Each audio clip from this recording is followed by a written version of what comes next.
பயிற்சி 3.13ல் ஃபஸ்ட்டில் 4th சம்மு மூலங்களின் தன்மையை வந்து கூற சொல்லியிருக்காங்க. நம்ம பொது வடிவம் இயற்கணிதத்தின் பொது வடிவம் எடுத்துக்கிட்டால் ax² bx + c = 0. இது இப்போ ஈக்குவேஷன் எடுத்து எழுதிக்கலாம். கொடுத்துருக்க ஈக்குவேஷன் 9y² - 6√y + 2 = 0.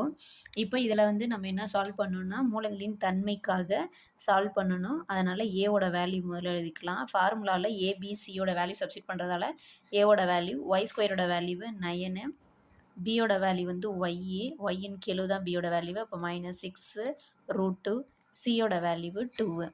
இப்போ மூலங்களின் தன்மையை ஆராயறதுக்கு நம்மளுக்கு என்ன ஃபார்முலா டெல்டா = b² - 4ac. அதான் ஃபார்முலா. பியோடைய வேல்யூ என்ன -6√2² - 4 இன்ட்டு ஏவோட வேல்யூ என்னன்னா 9, சியோட வேல்யூ 2. இப்போ இதை ஸ்கொயர் பண்ணி எழுதணும். மைனஸ் ஸ்கொயர் பண்ணால் ப்ளஸ் ஆகிடும். 6 ஸ்கொயர் பண்ணால் 36, √2 ஸ்கொயர் பண்ணால் இன்ட்டு 2ன்னு கிடைக்கும். மைனஸ் ரூட்டுக்கும் ஸ்கொயர் கேன்சல் ஆகிட்டு 2ன்னு வரும். இங்கே வந்து 4ஆல் பெருக்கணுன்னா 4 2 8 இன்ட்டு 9ன்னு கிடைக்கும். இப்போ இது ரெண்டுத்தையும் பெருக்குங்க. 6 2 12, ரிமைனிங் 1, 3 2 6, அதை கூட்டினா 7, மைனஸு 8 9 72ன்னு கிடைக்கும். அப்போ இது வந்து 0 ஆகுது. டெல்டாவோட வேல்யூ = 0. இந்த கண்டிஷன் நம்மளுக்கு எங்கே இருக்குன்னா 0 டெல்டா = 0. ரெண்டுமே 0வாக இருந்துச்சுன்னா நம்மளுக்கு என்ன வந்து சொல்லியிருந்தாங்க, மூலங்களின் தன்மை வந்து என்னதுன்னா ரெண்டுமே வந்து சமம் அப்படின்ற மாதிரி தான் இருக்கும். மூலங்கள் மற்றும் மெய் ரெண்டுமே சமம்னு சொல்லி இதோடைய மூலங்கள் மற்றும் மெய் வந்து சமம்.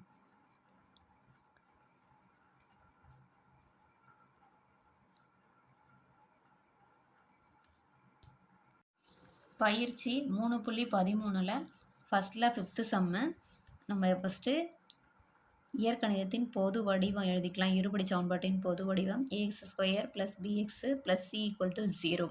இப்போ கொடுத்துருக்க கிவன் ஈக்குவேஷன் எழுதிக்கலாம். 9a² b² x² - 24abcd x - 16c² d² = 0. இப்போது நம்மளுக்கு இது எல்லாம் வந்து நம்மளுக்கு கெழு, இதுதான் நம்மளுடைய வேரியபிள். இது எல்லாமே எக்ஸோடைய கெழு, இது வந்து கான்ஸ்டன்ட்டு அப்படின்னு இருக்குது. இப்போ வந்து நம்ம ஏவோட வேல்யூவே எழுதிக்கலாம். இருபடி சமன்பாடு வடிவத்தில் தான் இருக்குது. அதனால் டைரெக்டாக இப்போ ஏவோட வேல்யூ எழுதிக்கலாம். x² கெழு என்ன 9a² b². பியோடைய வேல்யூ என்னென்னு -24.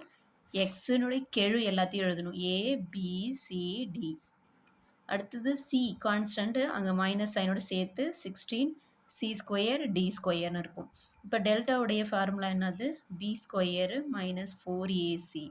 இப்போது b² வேல்யூ என்ன -24abcd² -4 இன்ட்டு ஏவோட value 9a² b² into -16c² d². இப்போ இதை வந்து ஸ்கொயர் பண்ணி எழுதிக்கலாம். மைனஸ் இன்ட்டு மைனஸ் ஸ்கொயர் பண்ணால் ப்ளஸ் ஆகிடும்.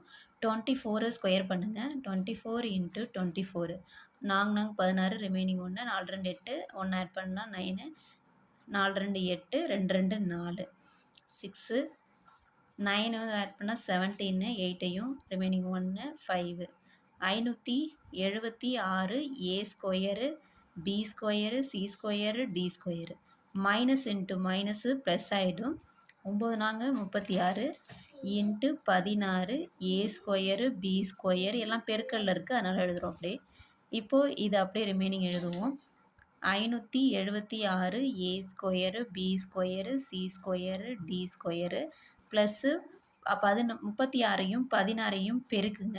பெருக்கி வர்றதை எழுதணும். 6 6 36, ரிமைனிங் 3, 6 3 18ஐயும் 3ஐயும் கூட்டினா 18ஐயும் 3ஐயும் கூட்டினா 21, ரிமைனிங் 36 அப்படியே வரும். 6 6 1 கூட்டினா 7, 3 2 கூட்டினா 5. 576 a² b² c² d²ன்னு கிடைக்கும். இப்போ இதில் வந்து இது ரெண்டுத்தையும் ஆட் பண்ணி எழுதிக்கணும். இது ரெண்டுத்தையும் ஆட் பண்ணால் வரும் 576ஐயும் 576ஐயும் ஆட் பண்ணுங்கள். 6 6 12 ரிமைனிங் 1 7 14 5 15 இப்போ 11. அப்போ 1152 A square B square C square D square அப்படின்னு கிடைக்குது ஆன்சர். இப்போ இதில் வந்து நம்ம டெல்டாவோட வேல்யூ இதுதான். ஆனால் நம்மளுக்கு கிவனில் என்ன கொடுத்துருக்காங்க, ஏவோட வேல்யூவு 0 கிடையாது, பியோட வேல்யூவு 0 கிடையாது. அப்போ சம்திங் ஏதாவது ஒன்று இருக்கும். எல்லாத்துக்கும் 1 போட்டாலும் வேல்யூஸு நம்மளுக்கு 1 1 கிடச்சி ஆன்சர் வந்து இதுதான் கிடைக்கும். அப்போ இது வந்து 0வை விட நம்மளுக்கு ஹையஸ்ட் வேல்யூ தான். 1 எல்லாத்துக்கும் 1 பட் பண்ணாலும் நம்மளுக்கு 1152 தான் டெல்டாவோட வேல்யூ கிடைக்கும். அப்போ இங்கே வந்து ஏவை வந்து நம்மளுக்கு நாட் ஈக்குவல் டு 0ன்னு கொடுத்துருக்காங்க, பியும் நாட் ஈக்குவல் டு 0ன்னு கொடுத்துருக்காங்க. ஏபி 2 கண்டிஷன் மட்டும் தான் நாட் ஈக்குவல் டு 0. ஆனால் சிடி வந்து நம்மளுக்கு நாட் ஈக்குவல் டு 0ன்னு கொடுக்கல. அப்போது நம்மளுக்கு இதிலேருந்து நம்மளுக்கு என்ன கிடைக்கும்னா, ஏவும் பியும் நாட் ஈக்குவல் டு 0 இருந்துச்சுன்னா 1 1ன்னு கிடச்சி எழுதிக்கலாம் சப்போஸ். ஆனால் சியும் டியும் நம்மளுக்கு நாட் ஈக்குவல் டு 0ன்னு கிடைக்கல, சொல்லலை கண்டிஷனு. அப்போ டியும் சியும் 1 வேல்யூ வந்து சி ஈக்குவல் டு 0ன்னு ஒரு கண்டிஷன் இருந்துச்சுன்னா அப்போ இது வந்து 0 ஆகிடும். அப்போ டெல்டா ஈக்குவல் டு 0ன்னு கிடைக்கும். டெல்டா ஈக்குவல் டு 0ன்னு கிடைக்கும் போது நம்மளுக்கு என்ன கிடைக்கும்னா, மெய்யும் மூலமும் சமம்னு கிடைக்கும். மூலம் மெய் வந்து சமம்னு கிடைக்கும். ஏன்னா ரெண்டுமே ஈக்குவல் டு 0வாங்க இருக்கும்போது மூலமும் மெய்யும் சமம்னு கிடைக்கும். ஏன்னா இந்த கண்டிஷன் படி நம்மளுக்கு கொடுத்துருக்காங்க, ஏ வந்து நாட் ஈக்குவல் டு 0, பிங்கிறது நாட் ஈக்குவல் டு 0. அப்போ சியும் டியும் நம்மளுக்கு நாட் ஈக்குவல் டு 0ன்னு கொடுக்கல. அப்போ சியோட வேல்யூ 0வா இருந்தால் இந்த கண்டிஷன் தான் வரும். ஏன்னா நம்மளுக்கு அதுதான் ப்ரூஃப் பண்ண சொல்லியிருக்காங்க.